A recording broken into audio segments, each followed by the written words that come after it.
Welcome to the Marshall Pruitt Podcast. In our week in IndyCar show, we have one of our regular guests back. I believe, though, Mike Hull, Managing Director of Chip Ganassi Racing.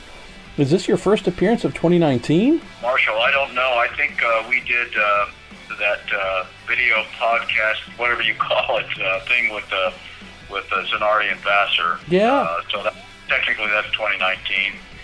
We did it early in the year, which was actually really a lot of fun. Well, we've got a busy show to get to here, my friend. We have the first, call it, almost every single team turning up for a group test here on Friday at WeatherTech Raceway Laguna Seca. We then have just a couple of days turnaround, then we're on track again the following week on Tuesday and Wednesday at Circuit of the Americas. Got some news we'll get into right away here in just a moment, and then our usual awesome collection of questions that have come in via Twitter, Facebook, and Reddit. All of this brought to us and courtesy of our dear friends at Cooper Tires, and also the Justice Brothers who have come on board for all of 2019. So we have Mr. Jim McGee, absolute legend among legends when we are talking about IndyCar mechanics, chief mechanics, team managers, race strategists, you name it. He has had a fairly hard go here the last couple of days. I know how much that Jim means to you in terms of being a mentor, having fallen at home, I believe, broken a leg and also a hip. And then while we thought that was being tended to and being resolved in the hospital, found out that there was some massive internal bleeding going on, and very, very fearful over the weekend that we might have lost Jim. Thankfully, he is still hanging on and hopefully improving, but maybe you can just share with us as much as you can, Mike, about what you've heard about your dear friend Jim. First, what happens, probably in your life, but certainly in my case, in my racing life, people seem to, for me, a handful of people have come along at the right time for me. And Jim certainly is one of those top 5 or 6 people for me. I was really lucky to be able to go to work for him. I wanted to do that. I went to work for him on probably one of the worst IndyCar programs on the face of the planet at the time, the March Alfa Romeo program, which became, I think, a Lola program shortly after I started there. But it was great to work for him. I learned so much from him, and a lot of things that I carried forward to today. And over the years, and since that time, certainly, we become really, really good friends. And I was in England last week for some meetings, and I get off the airplane in America, and I receive a text that says Jim McGee passed away. I'm thinking, that's not right. I just talked to him on the phone about 3 days ago or 4 days ago. So it was an accident, and he did fall down, and in some way or shape or form, I don't exactly know.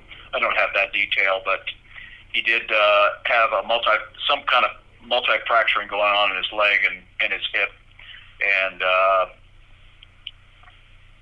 the result of that, post-surgery result of that, was that he did hemorrhage a bit, and they had to put him back in the hospital, and he was on, and I think he still is on life support. The report that I received last night, pretty directly, was that he's slightly better, but I don't know when you're in serious condition what slightly better means. Yeah. But if anybody can get through this, Jim can, and anybody that knows Jim personally or been around him know how positive he is in the most down situation. I think his willpower alone would light up a room. So wish him the best. So let's start with a question or two about Jim. And we've had a few folks across all the social media platforms here ask if you can share any stories or favorite tales about Jim. Maybe one that had a particular impact on you, knowing that you and what you do today are seen as one of the leaders of the paddock from a management and oversight standpoint. I know for you, Jim was very much that mentor and a guiding light for the role you would assume. Any McGee stories you can share? I could probably think of a few. The thing that I saw right away in Jim, being around him, was that every day for him, at the very beginning of the day, was a new day. You started all over again. You started with a fresh approach. You had to make it happen on that day to be successful. And as I said, in probably one of the most difficult programs there was, I wanted to go to work for Jim because what the Alpha program was it was a factory program, which meant that not only did you have engines flying in and out all the time, but it was a march and then a lull factory program. So what that meant was they had their own station at those two locations, and you were getting aero parts every day, you were getting chassis parts every day, you had cars that you rotated through the system, you had great race drivers there, and Guerrero, Unser, and Danny Sullivan. And so you were immersed immediately in being able to learn from one of the best that has ever walked on the face of the earth. And I just enjoyed how he put people together. How he took a situation that most people would just shake their head at, and he would get everything there was to get out of it by banding people together, by having people understand how important it was to work together as a team. And nobody walked out the door early. Nobody walked out the door. Everybody pulled their weight. And that was because Jim was there all the time making sure that was right. And he had the freedom and flexibility to be able to do that somewhat because he had resource. And when you have resource, it's really important. So there were a lot of things that I took from that have not necessarily come full circle, but are part of what we do here at Chip Ganassi Racing. And we've had situations here in the past where you almost dreaded going to work because you knew how difficult it was going to be, but once you got everybody together, you realized how important they are, how important they feel to each other, and they get the most out of it. And I think that those are the things that I carried forward from Jim. You know what I've appreciated, Mike, too, personality-wise, is how, at least externally, how the two of you are very similar. I mean, having worked for many team managers who run the range of personalities, having been a team manager, and I'm sure been described as someone with an interesting personality of my own.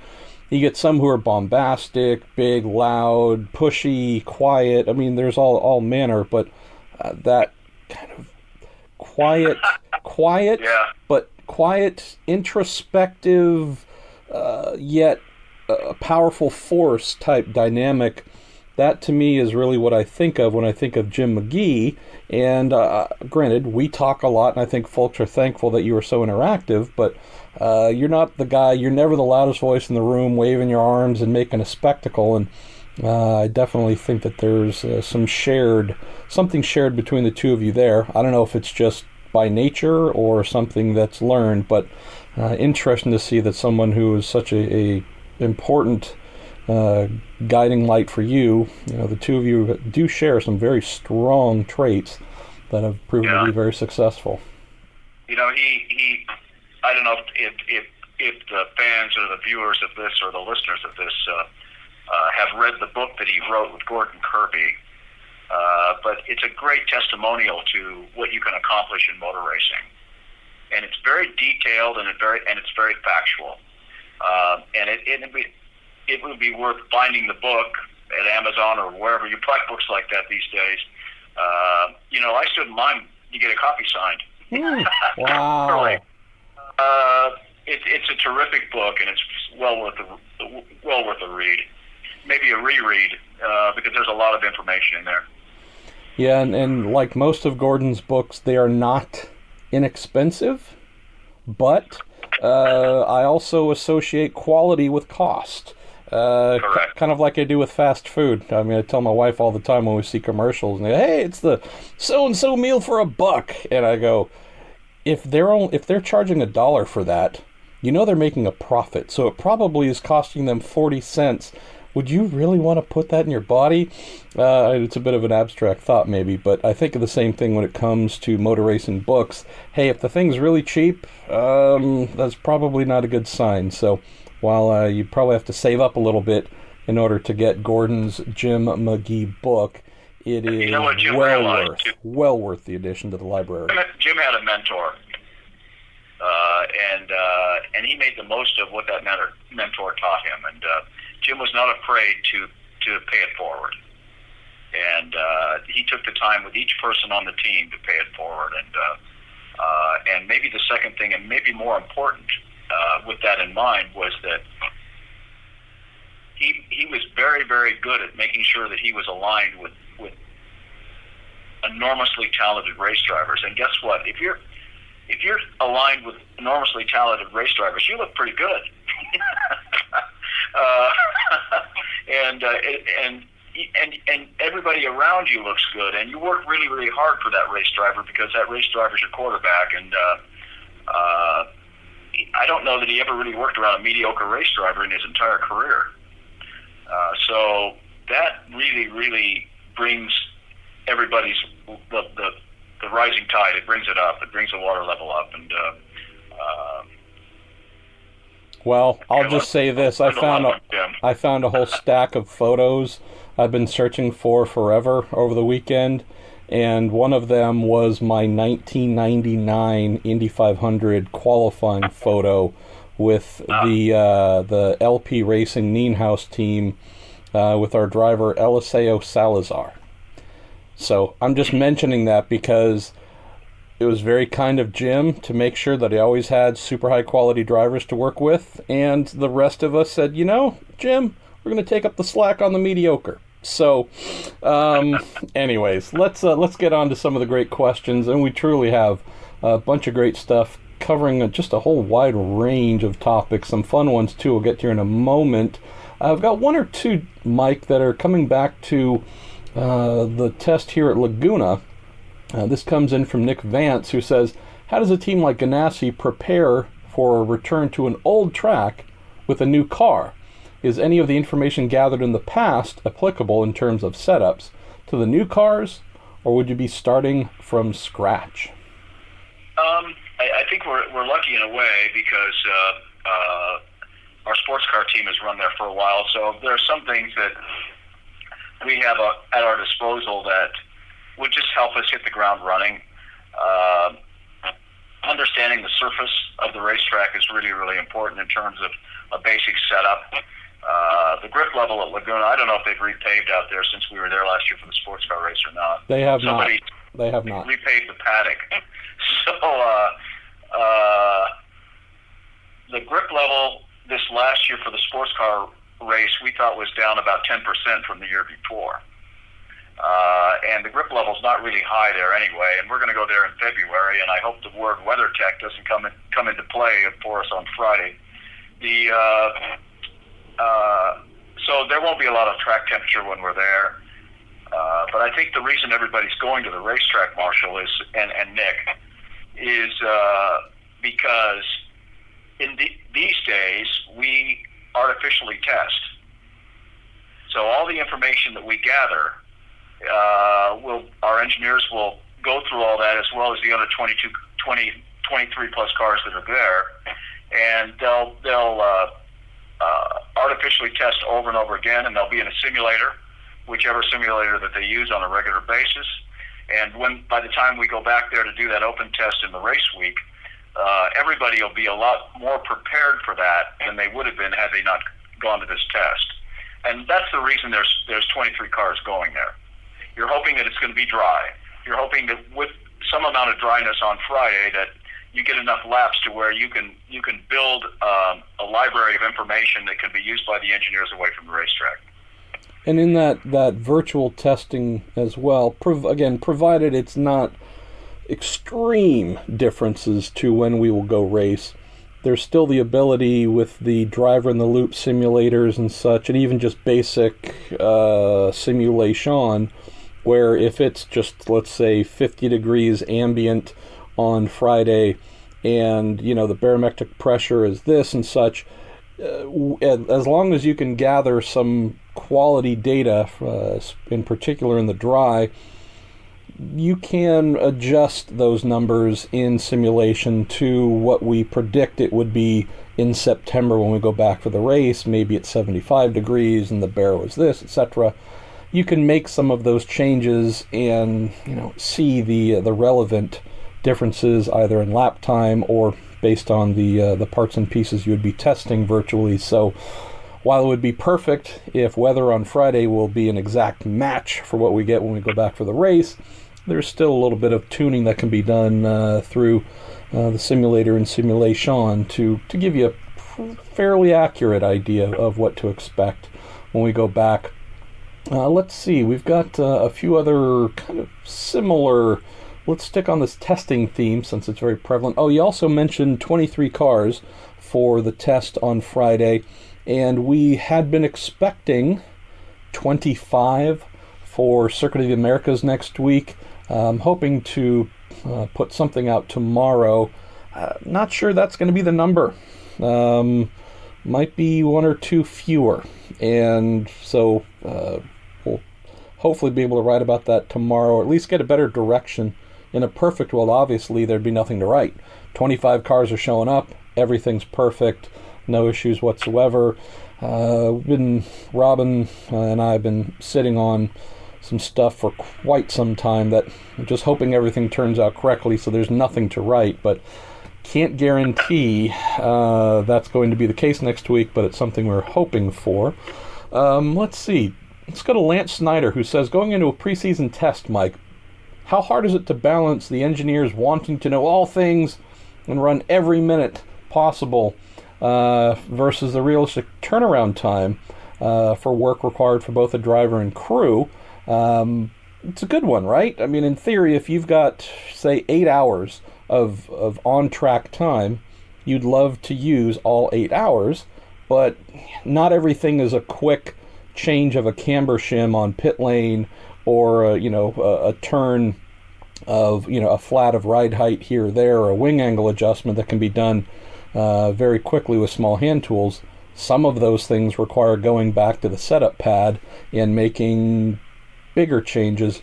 How do you try and manage or ask your managers to manage the desire to learn versus but hey, there's production time involved and maybe that takes 2 hours or whatever the number is out of potential on-track running? How do you marry that or balance those two?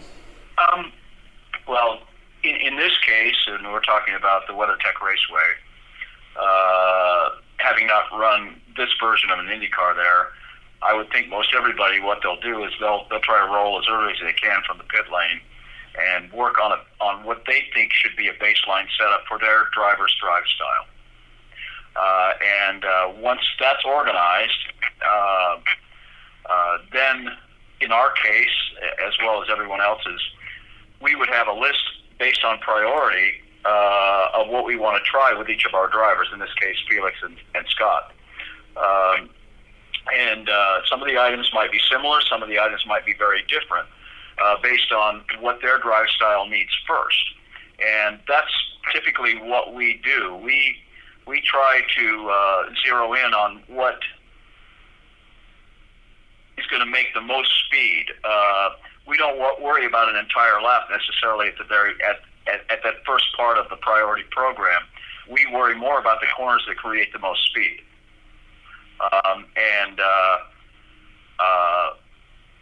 We do go back and forth a bit with setup changes either in the pit lane or to a setup pad, in this case in the garage at Laguna Seca, and go back out and try to take advantage of all the time that we have on the racetrack.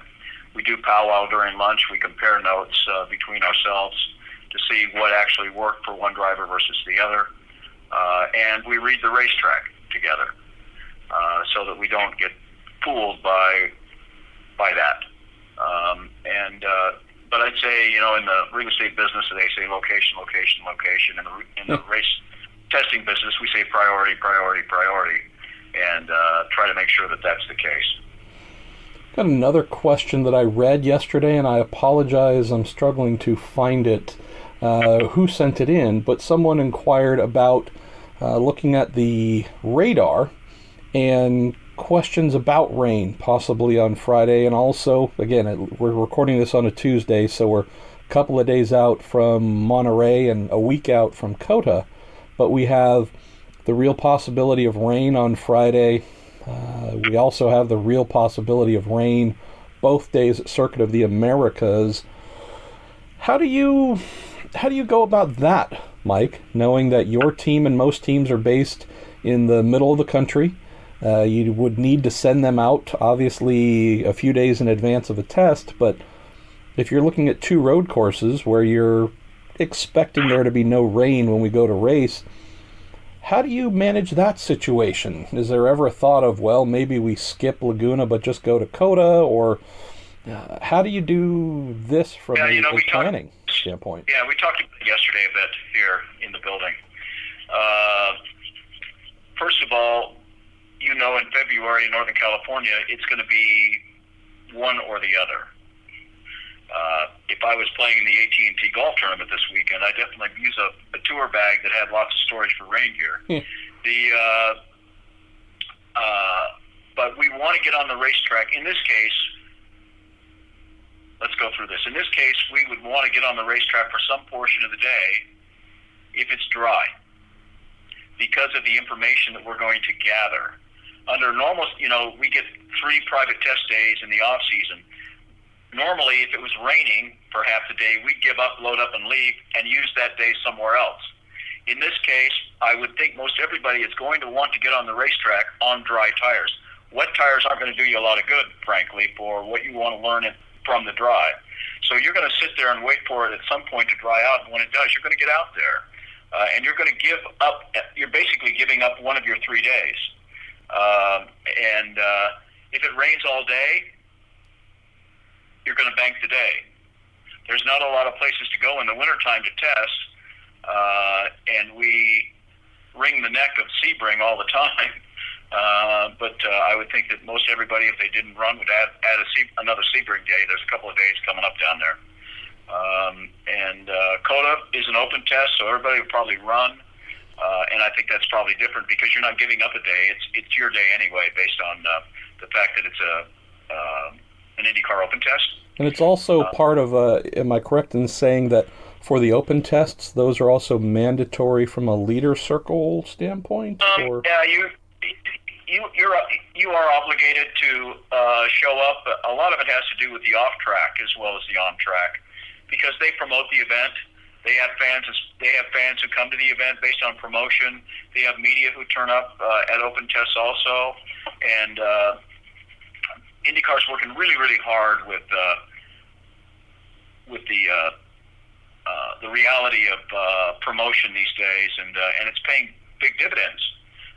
So I think you don't need, because it's in a contract, that's not the reason you show up. Sure. You show up for 2 reasons. One is the track time, and the other reason is the exposure you're going to receive for your sponsors through your drivers. And both those reasons by themselves lend service to being at the racetrack. So I'm flying in Monday. There's about a 7-something a.m. flight, and with the time change, it lands at about 1:10. My guess, having done this many times, getting in for COTA, my guess is I'd be out the door and driving by about 2 o'clock.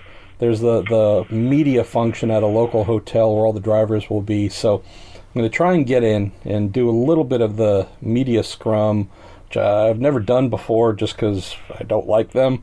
But I had a really stupid idea over the weekend, and I'm going to see if it works, and that is we have subscribed to People magazine for a long time. It was originally my wife's subscription, and I think it still carries her name, but as she readily says, it's mine. So there's a little sad revelation about my character. But so People magazine, I love it. It's just mind-numbingly perfect after a long day of work. And on the very last page, every issue, Mike, they ask celebrities some of the most inane questions possible. When was the last time you danced? What was your last fashion faux pas? And that kind of stuff. So I'm going to go and cut the final page interviews out of about 6 or 8 People magazines, and I'm just going to use those to see what I can get from IndyCar drivers, because I figured, darn it, if it's good enough for Samuel L. Jackson or Ryan Gosling, then, Joseph Newgarden can answer those questions too. So that's about all I've got, but I'm going to see, hopefully it'll be fun and stupid, which, as listeners of the Marshall Pruitt podcast presented by Cooper Tires and the Justice Brothers know, it's my specialty. All right, let's move on. Let's jump over to Reddit for a moment here. Let's see. This is a good one. Comes in from Bonnet-Lass47. This comes back to the recent Rolex 24 you competed in with the Ford Chip Ganassi Racing team. And Bonnet-Lass says, I see pictures of mechanics slumped in their chairs, resting at long races, or stretched out on floors. Experience has shown mechanics who exercise are able to work faster. So wonder why there's no effort given to providing some sort of comfort when the mechanics are working at long races in the pits. Seems that at least cots, hammocks, or air mattresses could be supplied. Surely better rested workers could work faster and more accurately. What do you do in the case of your team here, say at the 24-hour, Mike? We know that the drivers all have physios and get massages and that kind of stuff to keep themselves nice and gummy and pliable in the car, but ever thought of going that far for your, your mechanics and refuelers and otherwise, or do you already have that? It's a great question. Except for Matt Swan, I should say. Anything cruel or negative we could do to Matt Swan, I would pay for that personally. Well, Matt Swan held his own for not really just 24 hours, because we're up at 7 or 8 o'clock in the morning that morning for the race, and then when the race is over, the guys load the truck, do all the things.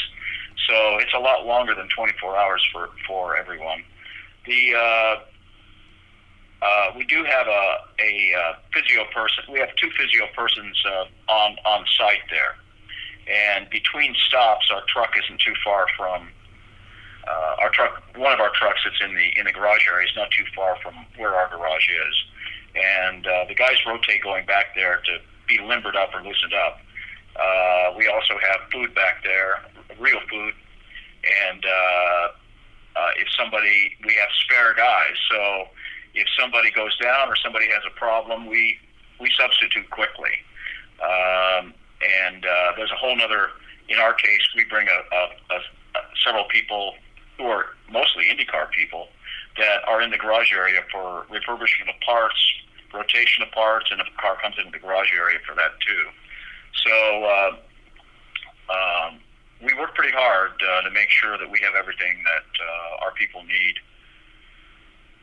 to be as fresh as they can be for a 24-hour race. It's not easy. It's not easy. Well, there's also the other aspect too, and it's real.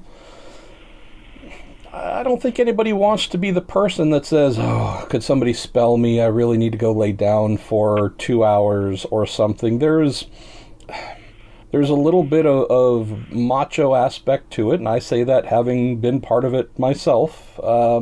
There's also the camaraderie and brotherhood and sisterhood angle, right? You don't want to let anyone down or feel like you can't perform the duties that you've been asked to do or might be your specialty. So there often has to be someone like yourself or a Mike O'Gara, someone to maybe look around every now and then and say, oh, it looks like, good old Fred over here is struggling. Hey, I want you to go lay down in the truck for an hour or whatever it is, because for the most part, most folks in endurance racing are not going to be the ones to raise their hand and say, hey, I'm starting to suffer here, or I'm becoming the weak link. That's a hard thing for anyone to admit to or raise their hand out of just fear of maybe being regarded as less than. We've learned a lot over the years of how to be better prepared before the race begins physically, nutritionally, and what to do as the race goes on in terms of making sure that the people that do go over the wall get priority. And that's why we have a physio person on each side of our team. We have 2 entries. And the physio people are really into it, so it really does help us a lot. Let's go to another question here on Reddit. Comes in from Joseki100. Curious about the Super Speedway aero additions with the couple of wickers at the back that can add downforce, plus the Pocono front wing wicker extension options as well that have been added in. I was curious if we might see this new package produce faster or slower speeds on pole day. And I'll also add to that, Mike, do you think folks would dip into those higher downforce options for pole day, or reserve those for race day by and large? Well, those items, as well as a few more that presently aren't on the menu from IndyCar, were tested twice postseason at IMS. The downforce makes a difference for retaining speed for multiple laps. That's probably what you're going to see. So you may call those race trim items. You may not. It depends on the driver driving your car, how comfortable that driver might be halfway through the run. And that's really going to be the key to those items. When you're full of fuel and you're burning the fuel off lap by lap by lap, when you get to lap 16 or 17 of the run, if it's a long green run, that's when that downforce is going to be your friend. That's what we experienced and what we found with those items. And the second thing was that we found when you were near a car, the car was more stable. In terms of the speed itself on qualifying day, I think that really is going to depend on the driver, what the driver is willing to accept for downforce level, and can drive the car, in this case, for four consistent laps. That's going to determine the overall speed. Let's go to, we've actually got a couple of fun ones that have come in here on Facebook. Let's see. All right, well, this is a fun one for you to sling some arrows my way. Comes in from Simon Fisher. Says, Dear Mr. Hull, a somewhat less serious question this week. I know you're often asked for your favorite Juan Pablo Montoya stories, but how about your favorite MP story, especially given your shared history of working across U.S. open wheel paddocks? Many thanks, Simon. All right, I don't know if you have a favorite. They're probably mostly regretful, but what have I done to trigger a memory that I guess you can't erase? I don't know if there's anything humorous or comical. Marshall, you would probably be able to speak to that. I'll just simply say what I enjoy. What I enjoy about what we do, whether it be live, whether it be like what we're doing now, whether it be in a press conference, whether it be like what we did the other day with two Target superstars from years ago, you're always prepared. I dislike journalists who are not prepared in advance. Dislike might be strong, but they're sitting there trying to think about what they should ask, and they don't know. They haven't studied the history of who you are, but you do understand that, and the knowledgeable journalists have taken the time to be ready, and that's what I appreciate the most about you, is that. And what that then does is that creates answers that the race fan is happy to accept or happy to hear. And that's what I really like. And the fact that you're so detailed with what you do. If somebody is really willing to learn about motor racing, they need to read your articles from end to end. Well, because the details are very factual. I was hoping you were going to say you watched me walk around for half a day with half a roll of toilet paper sticking out from the back of my shorts. That would have been more yeah, but fitting. I'm going to get my iPhone out, my camera, just in case that does happen moving forward. Well, that's too kind, but maybe I come can on now. Photoshop that somehow for you. Yes, if you don't, I'll be very disappointed. Well, it was too kind. Let's go to John Sable. Got another fun one here, but I think I might have an answer for you. John says, gentlemen and fellow listeners, I need some help. My wife and I are expecting a baby boy the 3rd week of May, but we haven't been able to agree on a name yet. So considering the month, and my future goal of living vicariously through my kid as I coax him into being a racing driver. I'd like to give him an IndyCar themed name. What name shall I give my son? First and middle, please." And he says, "P.S. The dog is already named Indy, I-N-D-I-E." And John says, "I wanted to spell it Indy, I-N-D-Y, but, marriage." Then he also adds, "My wife, 100% unprovoked, tossed out Marshall the other day." So that's on the table. We're going to strike that down. Don't do that to your kid. And then adds also, "No matter what we come up with, I'm sure there's a statistical probability she'll shoot it down. But hey, she married me, so I'm saying there's a chance." So this coming in from our pal John Sable. John sends in questions every week that are great. How's this? I can think of a perfect first name. I don't know if I have the middle name, but it works in conjunction with your last name. So if we're talking Indy, month of May, boy, one of my 2 or 3 greatest heroes, one of yours as well, certain Daniel Sexton Gurney. I'm just telling you that Sexton Sable, that's a name right there. That sounds like big money, and someone who would in theory win many Indy 500s. Any thoughts on what do you think? Maybe Sexton Dario Sable? What are you thinking there, Mike? How can we help John?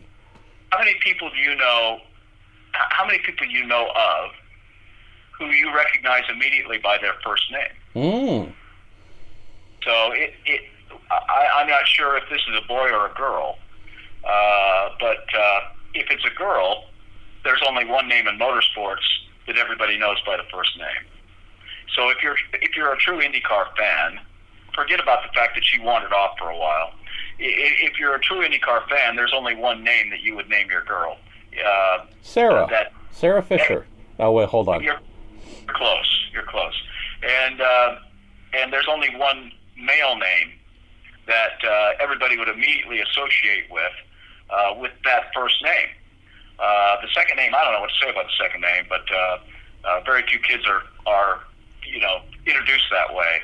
But I would say that for me it would be Danica or Mario, just because of the fact that people globally understand who those two people are. Well, you got some choices here, John. You got Sexton, you got Dario as an option, you got Mario as an option. And dear listeners, be sure to send in some ideas. We're trying to name a child here that, in theory, I'll be covering at Lord knows how old, and Mike will probably be running alongside Scott Dixon still, 20 years from now, or however. Let's see. Let me work down a few more items here. David Nixick asks a question about Memo Gidley. I know you've answered that a couple times on previous podcasts, wondering if there was ever a consideration for having him full-time with the team. Let me move down to... let's go to Graham Wilson. This is an interesting one. Asks you to put yourself in the position of one of your rivals. Graham says, "Mike, given how the Chip Ganassi team went through something similar to the Robert Wickens accident with Ryan Briscoe many years ago, how does something like that affect the guys on the team? And do you think it will set the Schmidt-Peterson Motorsports team back at all this year?" After effects, Mike. I mean, obviously drivers come and go from a program, but whether it's losing a driver or having a driver who's, severely injured, that can take a toll on the psyche of, not only an entire team, but even if the entire team is very strong, there's usually going to be one or two people who feel it harder than the others. What's that like? What do you think that might be like for the Schmidt team, having to, I don't want to say pretend, but go forward as if nothing ever happened, while still hopefully trying to get Robert back in the seat? That's a tough one. Racing people are very, very strong people, but they have big hearts, and as a group. And that's the part that is the most difficult. We lost a driver who was testing for us at Indianapolis. And that affected us for a whole year, I can tell you that for a fact.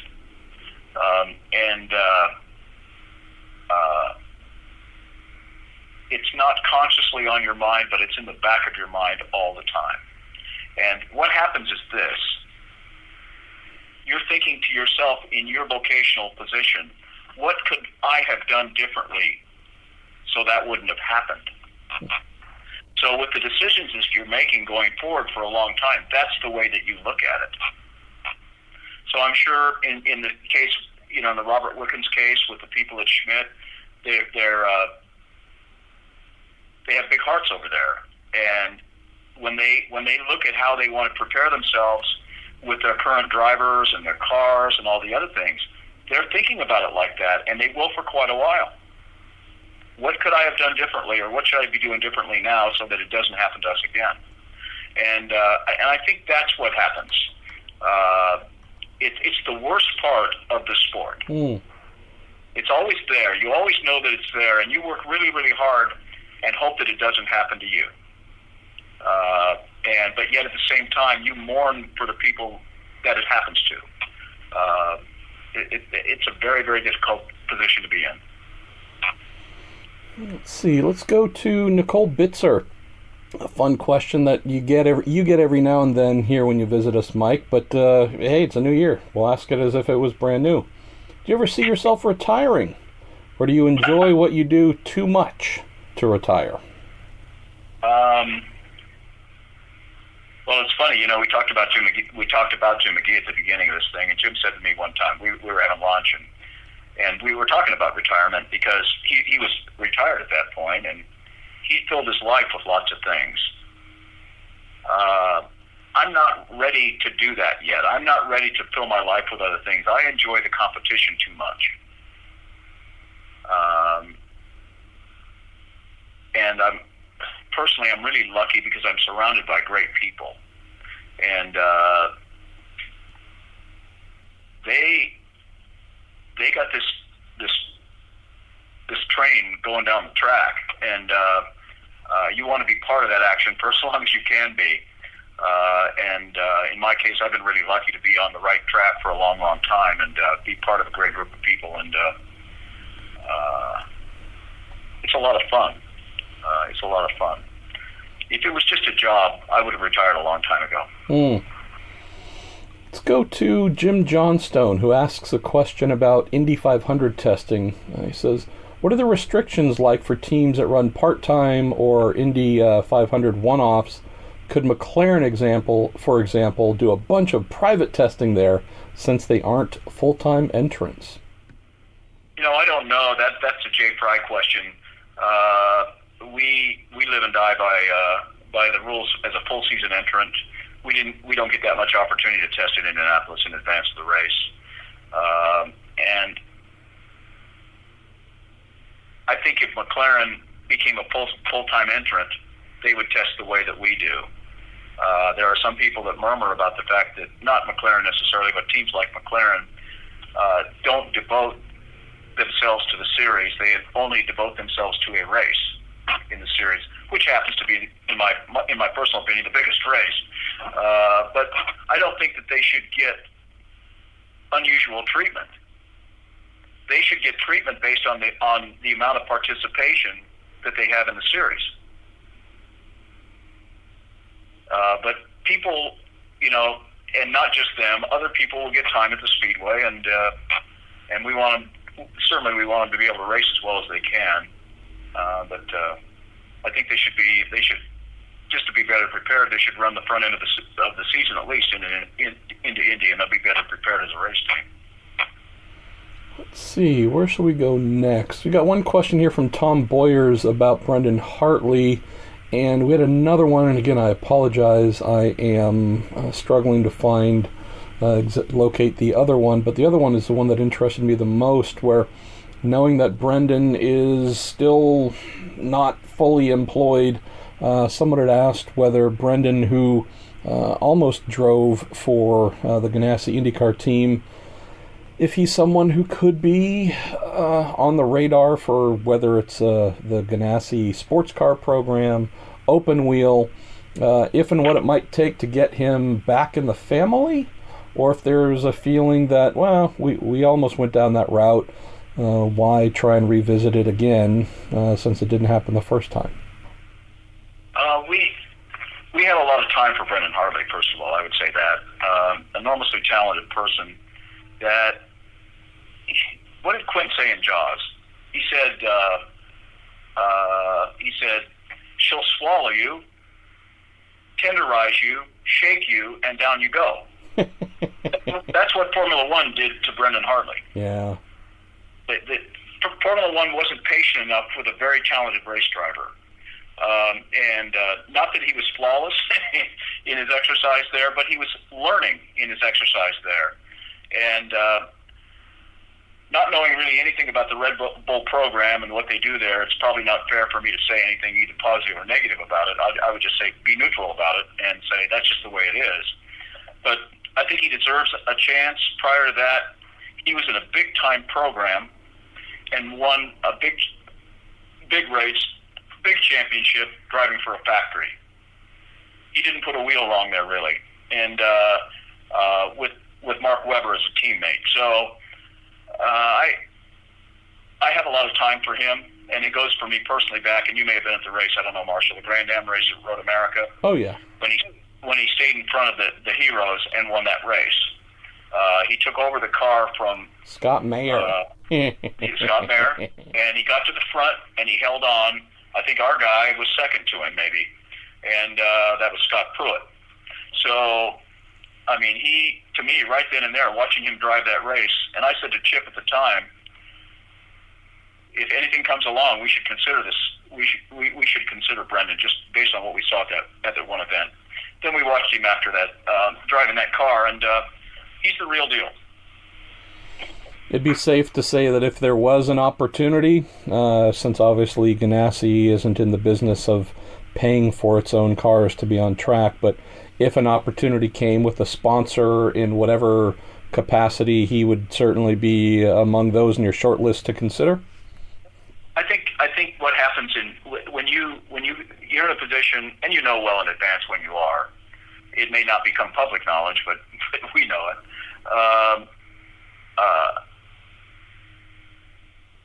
You line them up based on what you're trying to do next, and I don't want to offend anyone else by saying that Brendan would be either in front or behind them, but he certainly would be on the list. There's no question about that. But it's just the timing of it. Yeah. That makes the biggest difference. Let's go to our friend Tom Schreier, and hope you're doing well, Tom, and your wife as well. I know you've been dealing with very hard times at home. Tom says, recently I've gotten into track days, and one of the track days that we use is the old Firebird Raceway circuit that kart teams use for testing. And he asks, was that East track used for testing street course setups? Any interesting Firebird stories? And I have to admit, Mike, for me, I'm struggling because it's been 20 years or whatever to remember what was called East and what was called West at Firebird. There were three racetracks there. There was the center track that has the drag strip attached to it. There was Firebird East, which is against the interstate, and Firebird West, which is toward the mountains there. I'll tell you a couple of stories about Firebird East. I think it was 1.1 or 1.2, maybe 1.3 mile racetrack, so it was short. And originally, we were a Goodyear team, and we tested there on Goodyears, and we were pretty quick. And when we rolled over to Firestone in 1996 in the winter time, getting ready, so it's not the end of 95, getting ready, we went there the first time with the Japanese version of the tire because the Akron people were part of the project and they were just figuring out how to build tires, and the Japanese were up and running. So it was the Bridgestone tires. And we go out there, and a Goodyear tire in those days at Firebird East would be crisp for maybe 4 or 5 laps. That would be it. So 5 miles. Wow. So we get on this Bridgestone tire the first time. We go 25 laps, and we're still going almost a second faster than we'd ever gone on Goodyears. Wow. Unbelievable tire, unbelievable technology in the tires, and tremendous durability. People who were on Goodyears, they're watching this happen in front of them, and I don't understand why they didn't all switch right there. The Firebird West was a short little track and we were doing a lot of testing in those days for Firestone. And in those days, a tire test was stacks and stacks of tires. And one day would be compounds, the next day would be constructions, and whoever you were testing with, you'd reverse that process. And then at the end of each of those days, you would choose, Firestone would say, we think this is probably the direction we're going to go for the race tire, and we would do 2 or 3 long runs for durability. Way, way different than what a tire test is today. So they said, Firestone said to us, well, in advance, they said, we're going to go to Firestone West, and we want to do rain tire testing in the desert. Yeah. And Zanardi was going to do the test. So for us, and I can't remember who was it? I don't remember who the other driver was, what other team it was. I think it might have been Barry Green's team, so I don't remember. It might have been Paul Tracy. So we turn up there, and it was they had these water trucks lined up. There were 3 of them, I think. And what they did was they followed each other around the racetrack, and the water was deep on the racetrack, and out we went, and we would do around 6 or 7 or 8 laps on this track. And we went through, I don't know, if we did compounds the first day, I bet we went through 30 compounds the first day. Wow. Next day, constructions, we probably went through the same amount. And it was wet. And the tire that the 2 of those guys chose was amazing, having been developed in the desert. How cool. It was really, really awesome, to be honest about it. We've got a new snow tire we'd like you to test for us in the desert, please. And that's brilliant. Well, I can think of 2 to throw in quickly. One was back when I was a mechanic. This would have been maybe around, 89 or 90. And we were using the center track, which uses the drag strip. I don't remember what series. It might have been a junior open wheel type series, whatever. And it was summerish, very hot, and we were really enjoying the fact that whatever the day was over, sun was starting to go down slowly. Temperatures are coming down. It's kind of that 5 o'clock, 6 o'clock yellow-orange glow on the desert. Just beautiful. And at least at this time, being a smaller team, we didn't have a big old transporter and awning and all that kind of stuff. It was fairly basic. So we were just working on the cars outside, up on high stands, and sitting on the little, roll-around stools, doing, nut and bolts and whatever, getting the cars ready for the next day. And the pavement there was not too far off of the sand, just from the desert. And I remember just sitting there doing whatever, looking across. We had, I think, 2 or 3 car team, and watching these fairly large objects start to move across and crawl towards the other cars and whatnot. Just seeing this playing out in front of me from a fairly low angle close to the ground. Then I kind of sat up a little bit, looked around me, and noticed, the Scorpions are wanting to come out onto the nice, hotter pavement because I guess with the sun going down, the sand's starting to cool, and they want to increase their body temperature. And we were all fine. It's just a bit of a bizarre thing where you're just working on a race car, doing what you normally do. We do it at all kinds of tracks throughout the country. You're just not expecting, I don't know what you would call it, but a herd of scorpions just to come walking out in and around your feet beneath the race car, and you go, and I can tell you what our guys used to do when we used to test at Phoenix or at Firebird was the truck drivers, when the trucks got home and they opened the back door of the trucks, before they unloaded anything, what they did was they got out a leaf blower and they blew out the entire truck on the inside because scorpions would come out the back side.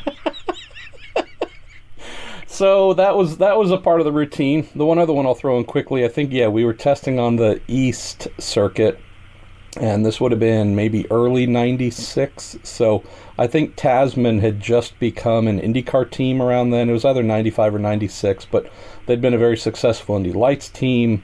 They just converted or just added an IndyCar program, and I was with the Genoa Indy Lights team, and so it was the 2 of us sharing the track for the day.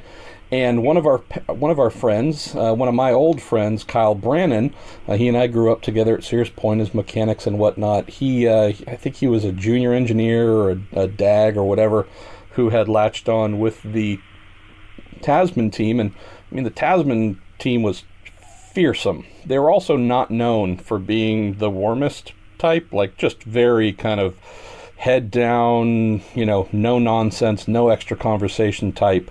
And I guess we packed up and finished a little bit earlier than they did at the end of the day, and we were just driving by, and I guess we all, knowing Kyle, rolled down the windows and just yelled his name as loud as we could, Kyle, and kept going. And so we were just having a little bit of fun razzing a friend, knowing that he's with a new team.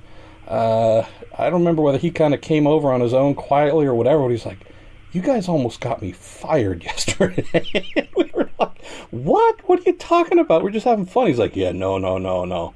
They wanted to know why you guys were yelling that, what I had done, was there a reason, had I provoked something, so on and so forth. And we're like, ooh, okay, well, team no fun there. We'll make sure to not have any fun around you because we don't want to get you fired from, your first week on the job. So those are the two things that stand out for me from good old Firebird. Let's see. Let's get to a few more questions here. Robert Northway says, my wife and I are going to be the Indy 500 as part of our honeymoon this year. Congratulations. Says it might be our only time we go in our life, as New Zealand is such a long way away. My question to you and maybe some of your fans, if you had to choose between going to Bump Day this year or Carb Day, what would you choose? And he says we're leaning towards Bump Day because of the drama that might play out, but what would you go with as a fan? So first of all, Mike, what would you suggest for Robert and his bride-to-be, Bump Day or Carb Day? And as a Kiwi, can we make sure that they get to meet one of the world's greatest sporting Kiwis, young Scott Dixon? Two entirely different events. The enormity that you see on Sunday of race day starts with the build on Carb Day. It's a big crowd. There's a lot of electricity there. There's a lot of diverse activity going on, both in the parking lot and on the racetrack. You've got a 1 hour warm up. You have the Indy Lights race. You have the pit stop contest, followed by some major rock band or somebody with a concert there. So by the time the concert is over, the view are people being herded by police horses because they're so drunk. It's quite an activity center on Friday. Saturday is kind of an open day, maybe a museum day for somebody who just got married, and Sunday's race day. And if you go once and understand the enormity of the Indy 500, you'll go back. Bump Day is a different day altogether. The way the format, I think, is going to be is they're going to do the bumping. The people that don't get in the race above the 33rd position, it sounds like that might be 7, 8, 9 cars, if the math is correct presently. Those people are going to get one run, and I think what's going to happen is they're only going to fill 30 spots on Saturday. That's going to leave the back row plus the rest of the people. So those people are going to get one run. I think this is the way the format's going to be. And I think it's going to be prior to the television network program of the top 9 going to the pole. And then after that, Robert, there's going to be an open race practice after the top 9 that'll go the rest of the day. So if you want to see what the race is going to be like, you'll see it on Sunday afternoon at Indy. No question about it. It'll be a legitimate scrum. And that's followed on Monday by another 2 or 3 hour scrum about midday. So both offer a totally different view of what your expectation of raw speed is. I'd also throw in, Robert, quickly that between the two events, Bump Day will not be one that is loaded with people inside the circuit. Carb Day, on the other hand, with the aforementioned concerts and so on, it feels like a real event. There's a lot of people there. There's a lot of activity. Since you're coming here, honeymoon, wedding, and all that kind of stuff, I would say if you and your wife are super race fans and nerds, then bump day might be the thing, because while it won't feel huge in terms of fan turnout and whatnot, there will be a lot of drama. But if you want to go to something and say, whoa, that was cool, I mean, I was a part of a huge thing, a carb day would be it, because there's just so many more people there that it does bring up the ambiance of the event by a considerable margin. Marshall, let me get this right. Robert's from New Zealand? Yes, that's the other thing. Right? Yes. Okay, well, Robert, could I just say something that might save your marriage? Maybe not. You know, as you're leaving Auckland to fly toward North America, I would get on the flight that stops in Fiji for a couple of days. Nice. And that way your wife might be more inclined to want to go to the Indy 500. See? I think that might be a real honeymoon experience then. But that's just a comment. Well, when you guys get here, Robert, drop me a note here on Facebook or whatever, and I'll make sure that I get you guys over to the Ganassi Garage to meet Mike and to meet Dixie. So, least we can do there. All right, Mike, let's get through a couple more questions, and then I know you got to get back to work, as do I. Happens to be a Dixie question coming in from Matthew Pope. It says, Mike, is Scott Dixon's driving with fuel economy runs as smooth, fast, and economic in sports cars as they are in IndyCar? And that's a really interesting question. We know that Dixie has mastered this. He's essentially revealed the secret to everyone else in IndyCar, that they need to learn how to make speed while saving fuel. Do you see the same thing? Does it apply the same way when he's driving the Ford GT sports cars? Well, it's interesting, truly, in the sports car program, because Scott drives with Ryan Briscoe and Richard Westbrook. So they're together in the 67 car for the endurance races, which are the 24 hours of Daytona, 24 hours of Le Mans, 12 hours of Sebring, and 10 hours at Deep. Frankly, Dixon's met his match when it comes to making fuel with Westbrook and Briscoe. So it makes that side of the team will run a slightly different strategy than the other side of the team. So we actually have 3 drivers that all learned driving differently, or different persuasions throughout their careers, that have learned to make what we say make fuel. You don't, and everybody's heard this, but the key to making fuel is not to slow down your lap time. And that's really what you have to do. And all 3 of these drivers in our Ford GT do an excellent job. Dixon obviously does an excellent job in IndyCar racing, but there's some others that do too. So it's a fine balance for sure. The one thing, Mike, is we can no longer say that this is unique to Dixon. It was certainly for many years, but like everything in motor racing, A, secrets are rarely kept in perpetuity, and B, if there is a mannerism, a skill, or otherwise that can be learned, it's going to get picked up eventually. So the Scott Dixon doing things nobody else can story, granted, we do see that still, but to such a wide margin with fuel saving, that might be something where, as you mentioned, a lot of other folks have spent considerable amount of time trying to figure out how to be like Dixie. So just a natural evolution of the sport. Let's see, where else shall we go? Oh, here's a fun one. Corey Matthews says, Marshall, what type of questions do you like Mike to answer and hear his thoughts on the most? I think, Corey, I would say the race strategy side. It's something that, while I can claim to have been okay at it in my time, I know that I was exposed, and it was a weakness for sure, where other race strategists, fuel strategists, whatever, would have. I can't think of many instances. There might have been 1 or 2 where I left either an IndyCar race or a sports car race feeling like, yeah, all right, man, you got him today. More often than not, it was, damn, why didn't I think of that? How did I not spot that trend I should have? So just listening to Mike and his thoughts on race strategy, I love. And there's probably a theme here that you'll hear quite often on the podcast, especially the Week in IndyCar, when we have Mike on or others.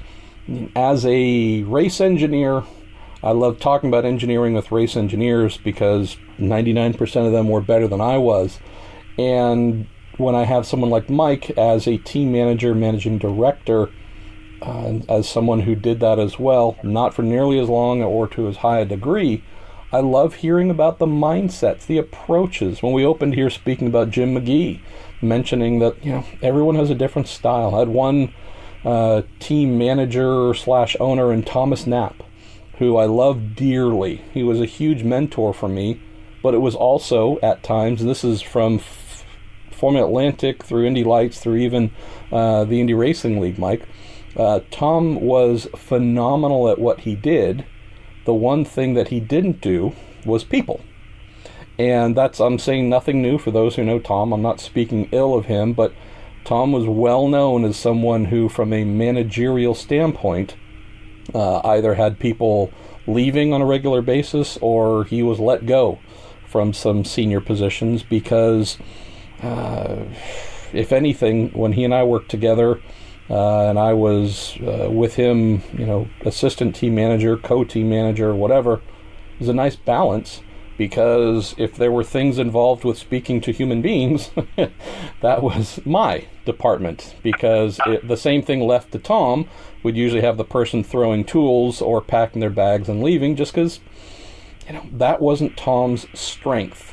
And so for me, I just having done it, but knowing that I could have done it better, I love listening to Mike speak about the managing side, dealing with people, motivating people, crisis management, all those things that we don't get into every time you visit Mike. But again, it's a fairly common theme because watching cars go around a racetrack, watching drivers do amazing things behind the steering wheel, that's the entry point. That's certainly the thing that I think anybody can appreciate. But you dig a few layers deeper and you'll find out what makes a Mike Hull who he is, a Tim Cindric who he is, a Rob Edwards and so many others, or the best race engineers, the best chief mechanics and so on.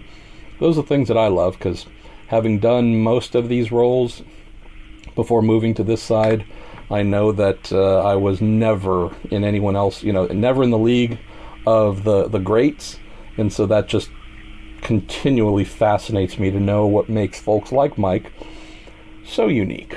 All right, let's I'm gonna grab a couple more here, and then we are going to get on with our day. Speaking of day, Pat O'Day asks, "Hey Mike, hey Marshall, why do the cars of the 1990s look so much wider and flatter? And was the layback seating position the thing, or did something in the evolution of the rules lead to it? Would appear today to be taller, narrower cars?" He says, "Thanks and love the podcasts." Definitely rules, Pat, and Mike, you can certainly speak to this, but if we think of that rich, in particular, 1990s formula, yes, low slung, wide everything, that was very much the look, very much the formula, and as time has gone on, that's evolved a bit, but I also think that there's a necessary component to it, right, Mike? If we look back at a 96 Renard Honda sitting at the Ganassi shops, it looks amazing. We also can look at, say, the side pods and realize that, boy, compared to today's car, those are low and sleek and you name it. You look at today's cars and realize, well, why are they so high? Do they need to be that way? Well, from a safety standpoint, you have more crushable structure and you are exposing less of the side of the cockpit to something in an impact. So just from a time and evolution standpoint, Pat, you'd say, hey, that's maybe taken away the look of things being super low and sleek, but if that means we have more drivers who are having long and healthy lives, I will gladly adjust to that. What are some of your thoughts, Mike, on any of the other reasons we have this change in looks? You hit the nail on the head right there. It's the multi-layer crushable structure that is around the driver, number one. Number two, the radiators on each side of the car with the angle that they now need to be, and being part of the crushable structure. is another element from the side. The tubs themselves, the monocoques, are taller and are more rigid, so it's a larger safety cell than it used to be. The driver sits further back, really, in the car compared to the front axle, the axle line in the front. He or she's feet are well behind where the pedals are located, or well behind the front axle. So in doing all of those things, and then the front of the tub itself is so much stronger than it used to be, which requires surface area. And it requires surface area that's tall, not necessarily wide. So those are all the reasons why. I like the look of the car when it hits the fence today, I can tell you that. It's not that the driver necessarily escapes being hurt, but the escape mechanism of that car is so much better than it used to be. So, we had pioneers of safety, or we had safety engineers working for us that were part of the CART program and then the IRL program. A lot of them carried over from the previous one to the next one, and they had a massive amount of input into the crushability of the car, the seating position of the driver for the driver's spine. And all of those things have contributed to having safer race cars. Okay, gonna grab one or two more here, and then we are done. Here's an interesting one, a different one as well. This comes in from Twitter at Glenn Howe, or Ho. I apologize for the ambiguity on correct pronunciation of your last name, Glenn. It says, Chip's made his political views quite clear. Do you have any concerns or cares about the political views held by people who employ you? And then also asks whether you and Chip would be politically aligned. That last question, I've read it because it's there, but I don't find any real interest in that. But I like this question for this reason, Mike, and it's not specific to you or Chip, but you mentioned this once or twice on the podcast over the last year or two. If you are a Democrat and seriously oppose Republicans, and you allow that to influence or affect your work, whether you're a managing director, team owner, engineer, mechanic, reporter, or otherwise, you will probably be speaking to a small pool of people at an event, and vice versa. If you are Republican to the core and hate everything that a modern 2019 Democrat might represent, you'll probably be speaking to a relatively small pool of people. Where I find this question interesting, and again, you answer it if you want, or obviously don't want to, Mike, but the political thing I have found has really become such a heavy area of division. That's obvious, right? I mean, we know the country is more divided than ever along political lines, but at least in our little world of motor racing, and more specifically open wheel and sports cars, I have seen it bleed in enough here to where I almost do not hear anything like this being spoken about, whether it's President Trump, former President Obama, whatever. A couple jokes, sure, but there's always jokes about, whomever is president, you're always going to hear jokes about that. But I can say for sure, I have heard political discussion, ideologies, beliefs. I don't know if I've heard fewer instances of those things being raised on pit lane and garages and the media centers and whatnot than at any time in my adult career. What about you, Mike? You think we're in a time where folks just say, hey, boy, that's an ugly door if you open it. Let's just leave it closed? Religion and politics are very difficult to discuss with anybody. But I would just simply say this about the present situation in America. I'm disappointed that elected leaders aren't working for the greater good. They're only working for themselves. And I always, my impression of the way that the American political system is meant to work is that you're supposed to represent the entire populace and come up with a solution that takes everybody in mind and not block it because you're on one side of the fence or the other. You know, I grew up during Vietnam, and I don't know, Marshall, if you were around then or well after that, but you know what happened in America then was you had this thing going on with John Kennedy when he was president, then he was assassinated, and you had this idealistic group, you had this idealistic push that wasn't a party line push. And after he was assassinated, people got back to the reality of Vietnam and also what was going on in America with the race riots. So they were simultaneously going on. And a lot of people like myself who were at a formative age, we were graduated from high school or college or whatever it might have been, we were so turned off by the political structure at that time that we walked away from it mentally. And that's what I see getting ready to happen again in America. It's the same thing. It's a different thing that's going on, but it's exactly what happened at that time in American history. It took years for a lot of Americans to come back to the reality of the country and what was important to run the country. And now it's rolled around again. A Democrat should not vote party line. A Republican should not vote party line. They should vote or push what is important for the American people generally, and not be so stuck into, you know, I was watching this thing this morning on the news about the State of the Union address, and they were talking about Nancy Pelosi there, and they said, well, the Democrats are going to wait. If she applauds, they're going to applaud. What is that? I mean, what are we talking about here? It's come so far in the wrong direction that it will come right again, but it's going to take a while. But if they don't start working on just getting it right again, our country as we know it is going to go away. And that's what I feel about it. And whether I believe that I should vote as a Democrat or a Republican is probably secondary to what's really going on with American politics. Well, and that's, again, back to the original point I was trying to make. I have close friends who are the staunchest supporters on both sides.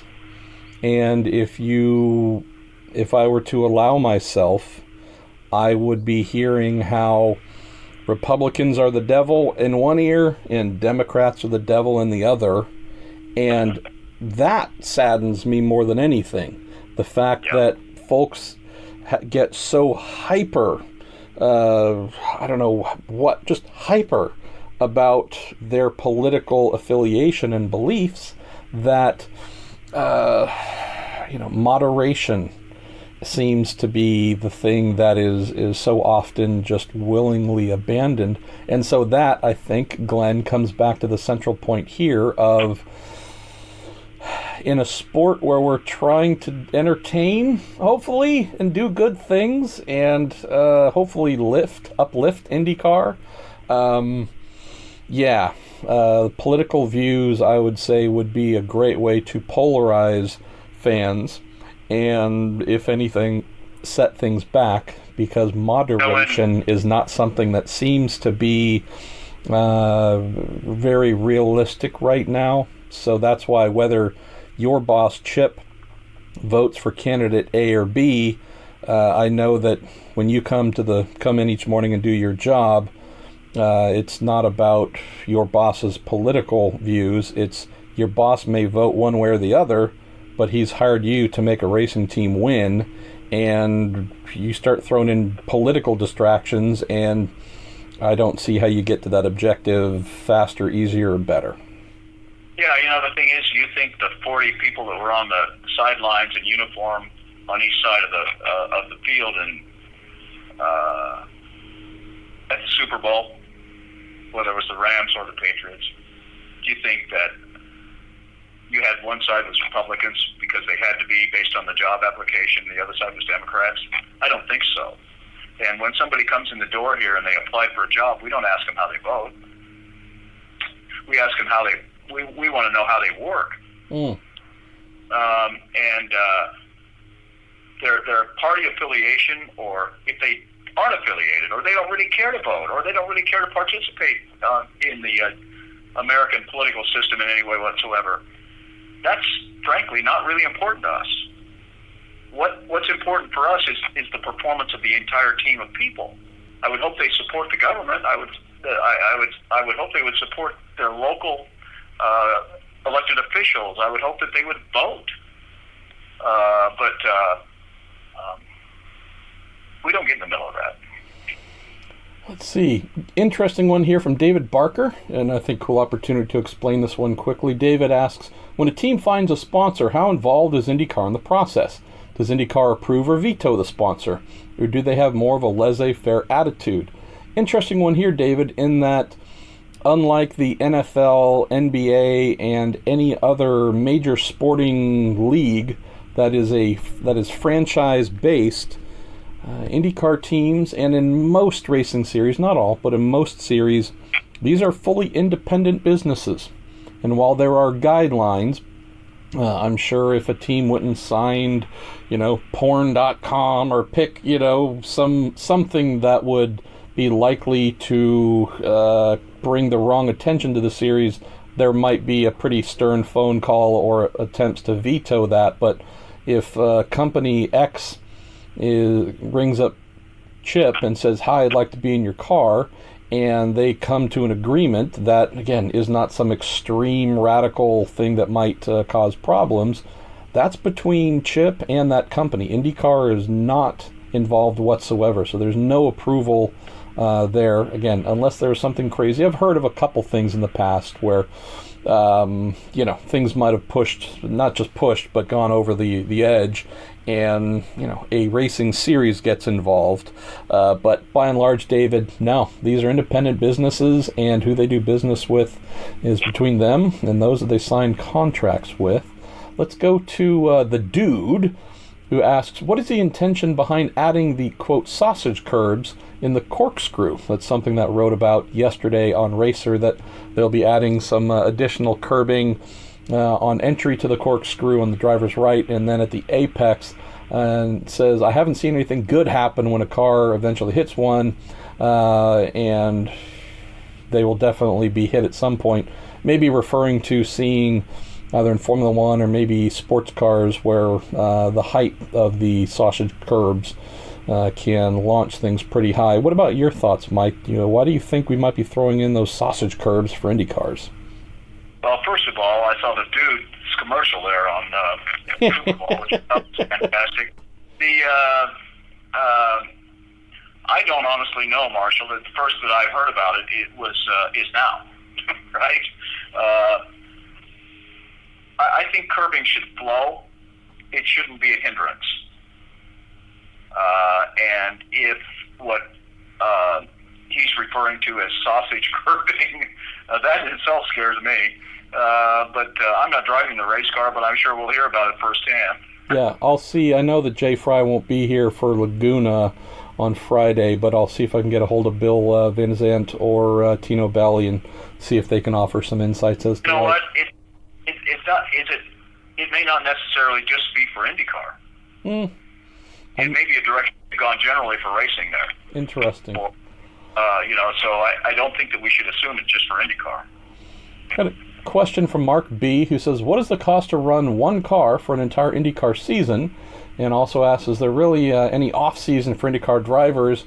This is one of those awesome questions that's, as I sometimes say, a bit like the question, how long is a piece of string?